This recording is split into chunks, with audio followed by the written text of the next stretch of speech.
Olá! Hoje a gente vai fazer uma análise bem detalhada sobre um tema médico bastante comum, mas que sempre gera dúvida, né? A dor abdominal aguda. E vamos dar uma atenção especial para a apendicite. Todo esse nosso bate-papo é baseado num material bem completo, como se fosse uma aula mesmo sobre o assunto. Isso mesmo, a ideia é a gente destrinchar como os médicos costumam abordar essa queixa que é tão frequente nas emergências, sabe? Desde os primeiros sinais até, bom, as decisões de tratamento. É um campo onde a rapidez e a precisão no diagnóstico podem fazer toda a diferença. Então, para a gente começar, o que exatamente o material define como abdômen agudo? É só uma dor forte na barriga? É, de forma simplificada, sim. O termo abdômen agudo, ele se refere a uma dor abdominal que começa de repente, assim, de forma relativamente súbita, e que leva o paciente a procurar o médico, né? A causa pode ser, olha, muito variada, desde algo mais simples até condições que exigem cirurgia urgente. O material até cita um caso para ilustrar. Um homem de 35 anos chegando na emergência com dor tipo cólica, diarreia, já há uns 3 dias. O ponto-chave é investigar essa dor que apareceu de repente. E essa dor? Como ela se manifesta? Eu lembro de ter visto no material algo sobre as camadas que revestem o abdômen, o peritônio, né? Como isso influencia o que a pessoa sente? Ótimo ponto. Para entender a dor abdominal, é fundamental pensar nesse tal de peritônio, que é aquela membrana que reveste a cavidade abdominal e os órgãos por dentro. Ele tem duas partes: o peritônio visceral, que está coladinho nos órgãos, e o peritônio parietal, que forra a parede interna do abdômen. A dor que começa em cada um deles tem características diferentes. Diferentes como, assim? Então, a dor visceral, que surge quando um órgão inflama, ou distende, ou sofre isquemia, ela é tipicamente mal localizada, meio difusa, sabe? Muitas vezes a pessoa sente na linha média do abdômen. Isso porque os nervos que levam essa sensação, eles não são tão específicos quanto a localização exata. Ah, entendi. Já a dor parietal, ela acontece quando a inflamação ou a irritação atinge o peritônio da parede abdominal mesmo. Como as fibras nervosas dessa região são mais organizadas, elas seguem para um lado específico da medula espinhal. Por isso, a dor parietal é mais aguda, bem localizada, o paciente consegue apontar certinho onde dói. Aquela migração da dor, tipo na apendicite, muitas vezes reflete justamente essa transição, começa visceral e vira parietal. Entendi. Essa distinção já ajuda a direcionar o raciocínio, né? E o material também usa aquela divisão clássica do abdômen em quadrantes para organizar as possíveis causas, certo? Poderia guiar a gente um pouco por isso? O que se pensa em cada região? Claro, essa divisão é uma ferramenta mental bem útil, sim. No quadrante superior direito, o QSD, as suspeitas caem logo sobre a vesícula biliar, né? Colecistite aguda, que é a inflamação, ou colangite, a inflamação das vias biliares, e também o fígado, como na hepatite. Problemas no duodeno também podem dar dor ali. Certo. E no lado oposto, no superior esquerdo, o QSE? No quadrante superior esquerdo, a gente pensa em causas como doença ulcerosa péptica, né, do estômago ou duodeno, problemas relacionados ao baço, tipo um infarto esplênico, embora seja mais raro, ou até um cálculo renal que esteja causando dor referida para essa região. Pancreatite também pode se manifestar aí, apesar de ser mais comum no epigástrio. Falando em epigástrio, a famosa dor na boca do estômago. Exato. Dores no epigástrio ou mais centrais frequentemente apontam para pancreatite aguda, obstrução do intestino delgado ou alguma perfuração nessa área. São condições geralmente bem sérias. Uhum. E descendo, nos quadrantes inferiores. O inferior esquerdo primeiro, o QI. No quadrante inferior esquerdo, a causa mais comum em adultos, especialmente nos mais velhos, é a diverticulite aguda, aquela inflamação das pequenas bolsas na parede do cólon. Outras possibilidades incluem volvo colônico, que é uma torção do intestino grosso, ou mesmo uma perfuração do cólon por outras causas, como câncer.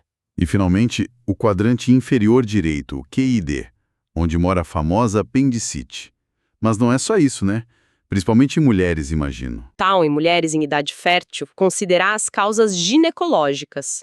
Uma torção de ovário, um cisto ovariano complicado, gravidez ectópica ou a doença inflamatória pélvica, a DIP. Tudo isso pode simular perfeitamente um quadro de apendicite.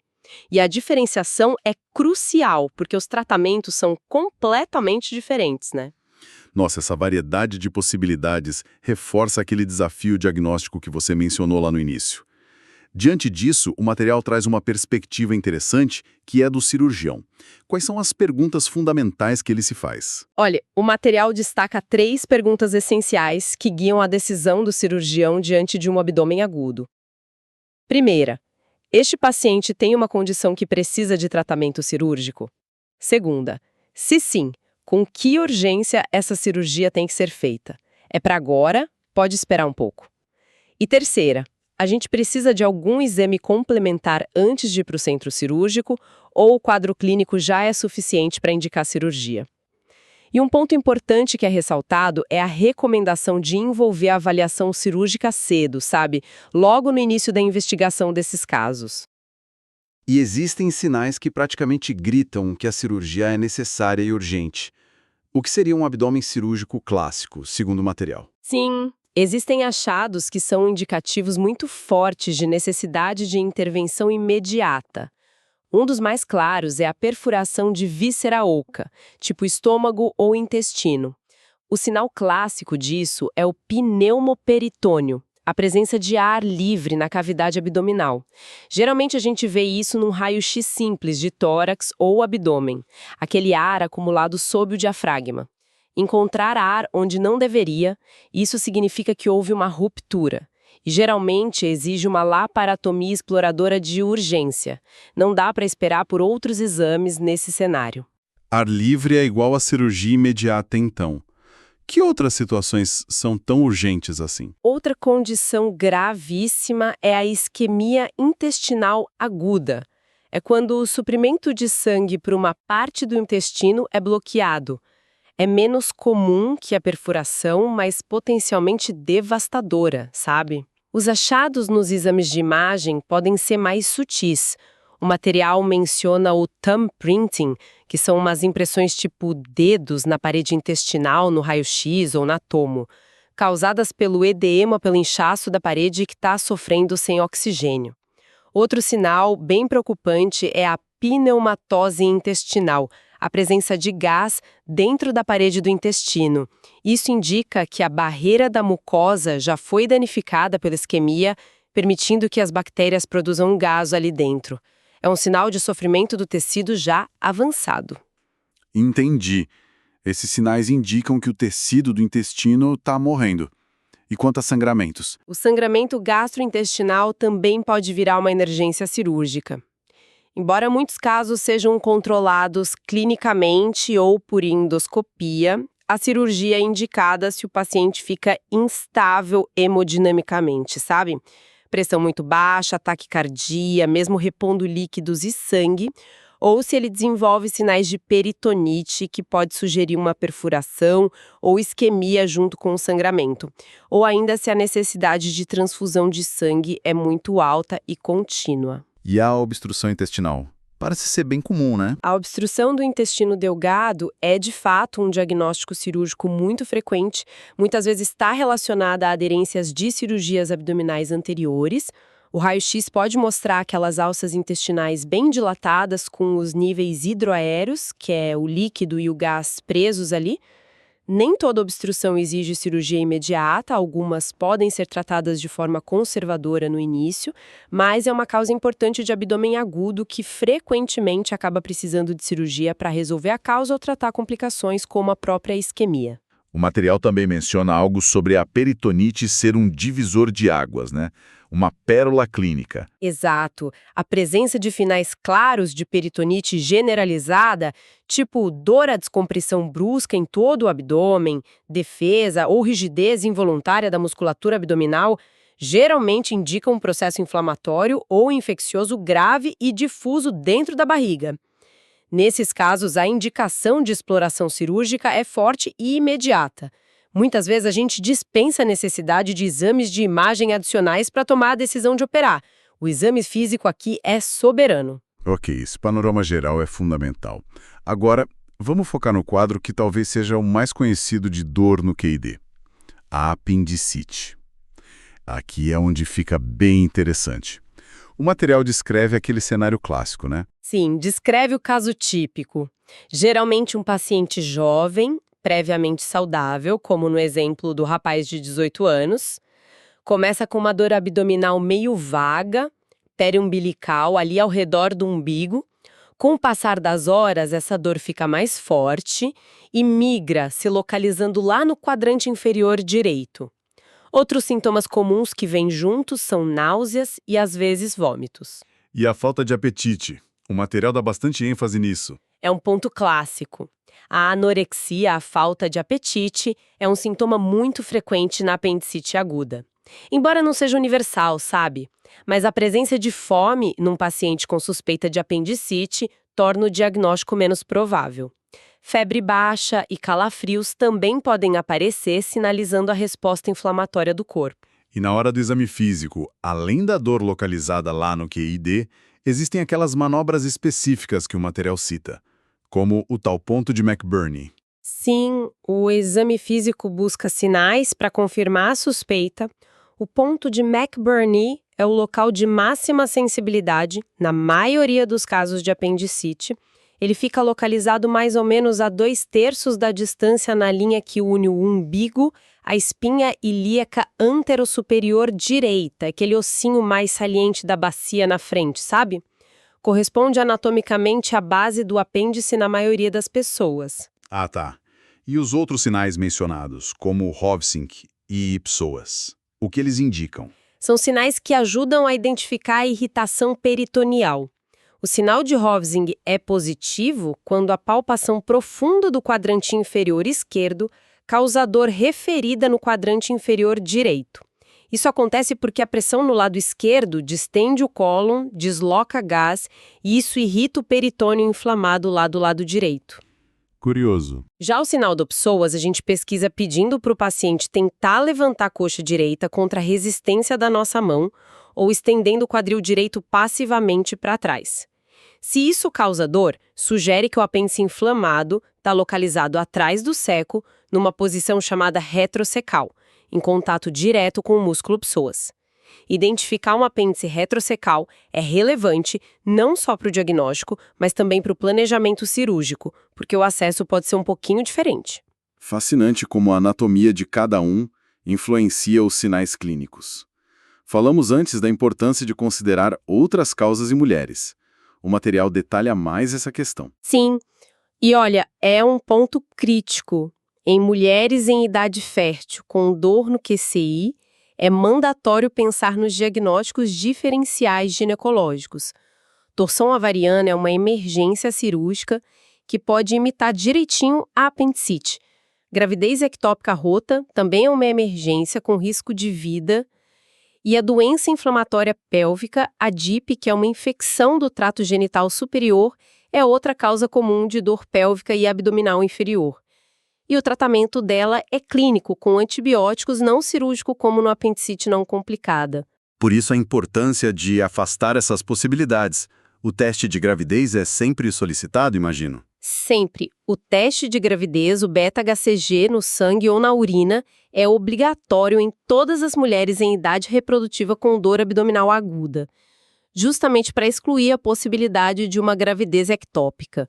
Além disso, a abordagem diagnóstica pode mudar se a paciente estiver grávida, né? Certo. E sobre os exames para confirmar a apendicite mesmo? Exames de sangue ajudam e os de imagem são sempre necessários?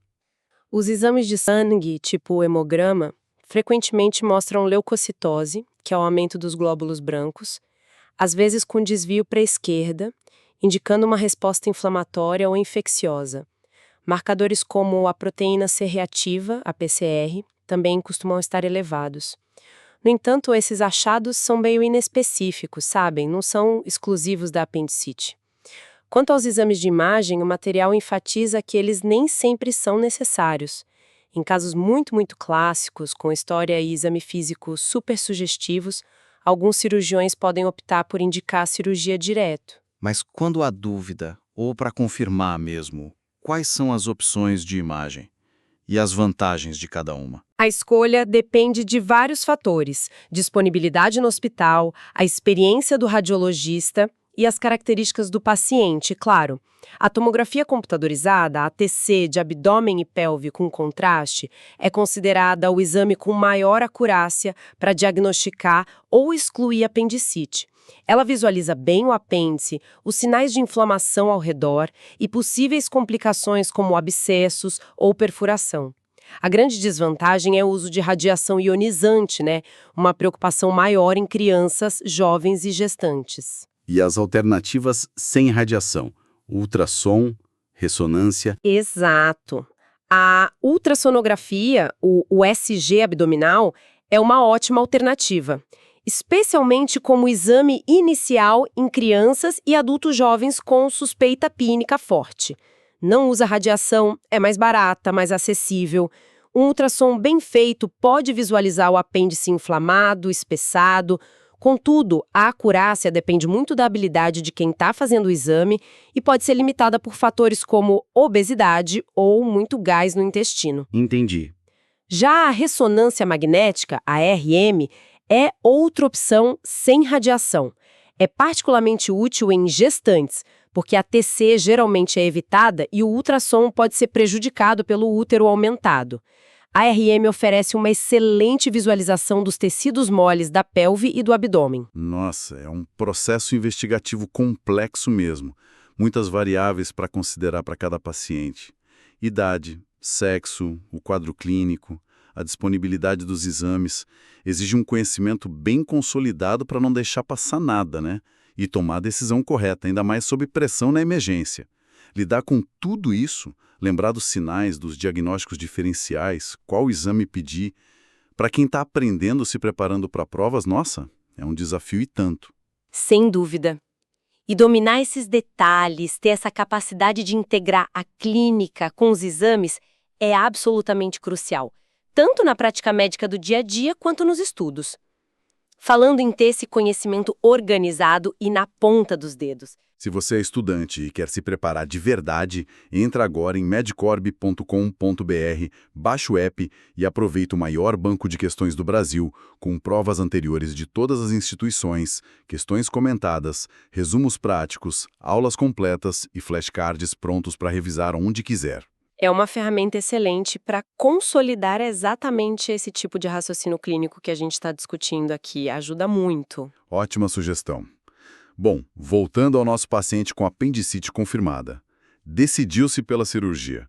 Quais são os próximos passos antes de ir para o centro cirúrgico? A preparação pré-operatória inclui alguns cuidados básicos, né? Jejum, hidratação venosa, mas o ponto fundamental é a administração de antibióticos.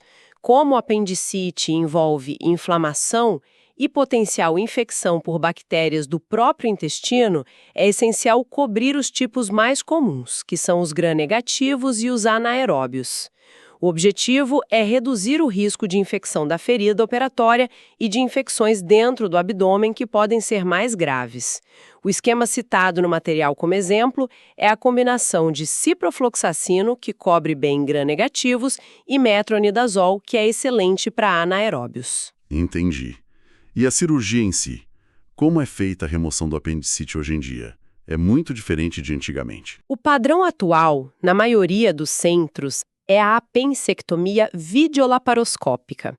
É uma cirurgia minimamente invasiva, feita através de pequenas incisões, buraquinhos no abdômen, por onde a gente introduz uma câmera, o laparoscópio, e instrumentos cirúrgicos longos e finos. O cirurgião visualiza tudo num monitor.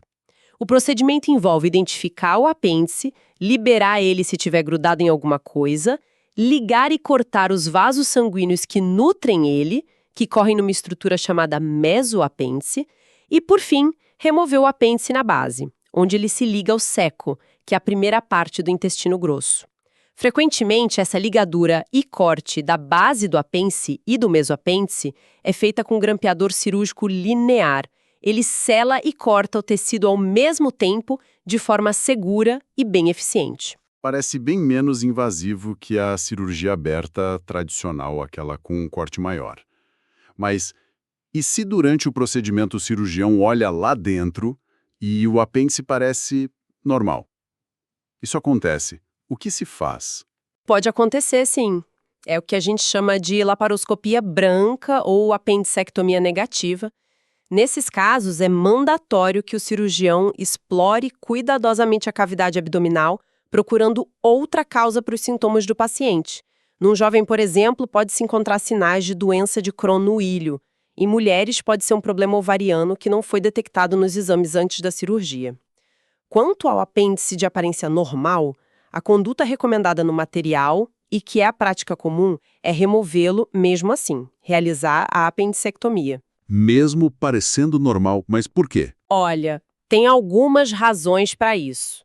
Primeiro, a avaliação visual a olho nu pode não detectar uma inflamação muito inicial, microscópica. Segundo, tirar o apêndice elimina a possibilidade dele inflamar no futuro, o que evitaria dúvidas diagnósticas se o paciente voltasse a ter dor abdominal parecida. E terceiro, evita-se aquela situação meio desconfortável de ter que explicar para o paciente que ele passou por uma cirurgia e nada foi removido. Então, a remoção é geralmente a conduta padrão nesses casos. Faz sentido? E os cuidados depois da cirurgia? São iguais para todo mundo que opera o apêndice? Não exatamente. O principal fator que diferencia o pós-operatório é se a apendicite estava perfurada ou não. Nos casos de apendicite não perfurada, que é a grande maioria, felizmente, o pós-operatório costuma ser mais simples. Os antibióticos que foram iniciados antes da cirurgia geralmente são mantidos só por 24 horas. A dieta é reintroduzida e progredida rapidamente, conforme a tolerância do paciente. O risco de complicações, tipo um abscesso dentro do abdômen, é baixo. E a alta hospitalar costuma ocorrer em 24 a 48 horas. E se houve perfuração? Aí complica. Aí o cenário muda um pouco, sim. A apendicite perfurada significa que vazou pus ou material fecal para dentro da cavidade abdominal, causando uma peritonite, que pode ser localizada ou difusa. Nesses casos, o tratamento com antibióticos precisa ser mantido por mais tempo depois da cirurgia, geralmente por vários dias, de 3 a 7 dias, dependendo da evolução e dos protocolos do hospital. A reintrodução da dieta costuma ser mais lenta, esperando o intestino voltar a funcionar normalmente. O chamado ilho pós-operatório pode ser mais prolongado. E o risco de desenvolver uma complicação infecciosa mais tarde, como um abscesso intraabdominal, que é uma coleção de pus que se forma dias ou semanas após a cirurgia, é significativamente maior. Esses pacientes podem precisar de drenagem desse abscesso, guiada por imagem, ou às vezes até de uma nova cirurgia. Entendi. Então, a perfuração realmente complica bastante o quadro. Bom, recapitulando tudo que a gente conversou, quais seriam os pontos mais importantes, as dicas de ouro que o material reforça para quem lida com esses pacientes no dia a dia? Acho que a gente pode destacar alguns pontos cruciais. Primeiro, a valorização da história clínica e do exame físico detalhado. Em muitos casos de apendicite, eles são tão característicos que podem ser suficientes para indicar a cirurgia, sem precisar obrigatoriamente de imagem. Segundo, quando a imagem é necessária, saber escolher a modalidade mais adequada para cada paciente, TC, USG, RM, ponderando a acurácia, os riscos como a radiação e a disponibilidade. O ultrassom, por exemplo, vem ganhando muito espaço por ser seguro e acessível. Terceiro e fundamental, em mulheres em idade fértil com dor no QID, sempre pensar em investigar ativamente as causas ginecológicas diferenciais. Não pode esquecer disso. Essa abordagem multifacetada é essencial, né? Ouvir o paciente com atenção, examinar com cuidado, usar a tecnologia com critério, parece ser a chave para um bom diagnóstico e tratamento. Exatamente. O diagnóstico do abdômen agudo, e da apendicite em particular, é um exercício constante de integração de dados clínicos, laboratoriais e de imagem. Reconhecer os sinais de alarme para um abdômen cirúrgico e agir rápido, ao mesmo tempo em que se consideram os diagnósticos diferenciais para evitar cirurgias desnecessárias. Essa é a essência do bom manejo dessas condições. Foi uma análise muito esclarecedora dessa condição tão prevalente. Agradeço muito a quem nos acompanhou nesta exploração do tema. Levanta, seja sobre o equilíbrio delicado na medicina moderna, né? com a tecnologia de imagem cada vez mais avançada e disponível, como a gente garante que as habilidades clínicas fundamentais, a escuta atenta da história do paciente, a semiologia apurada no exame físico, não sejam deixadas de lado? Como que a gente integra o melhor da tecnologia com a essência do cuidado médico na avaliação da dor abdominal aguda? Fica aí uma questão importante para a prática e para a formação dos futuros médicos, né?